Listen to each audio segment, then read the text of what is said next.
9.5 సంవత్సరాల మీ కాలంలో తెలంగాణ రాష్ట్రం మీద పడి తెలంగాణ రాష్ట్ర ప్రజల సొమ్మును పందికొక్కుల్లాగా మేసి అడ్డంగా బలిసి ఈరోజు కోటీశ్వర్లైన మీరు తెలంగాణ ప్రజల గురించి మాట్లాడే హక్కు మీకు లేదు. ఎందుకంటే తెలంగాణ ప్రజలకు మీరు చేసింది శూన్యము.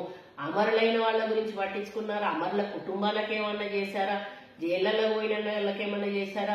ఉద్యమాలలో పాల్గొన్న వాళ్ళకి ఏమన్నా చేశారా? ఎవరికి ఏం చేయలేదు. ఉద్యమాల్లో పాల్గొన్న వాళ్ళని ఒక్కొక్కరిని మీ పార్టీల నుంచి బయటికి పంపించి ఉద్యమానికి వ్యతిరేకంగా పోరాడిన వాళ్ళని తీసుకొచ్చి మీ పార్టీలలో అందలం ఎక్కించి వాళ్ళందరూ కూడా ఈరోజు కోటీశ్వర్లు అయిన తప్పితే అసలు ఉద్యమకారులు ఎవరు కూడా ఈరోజు బాగుపడలేదు.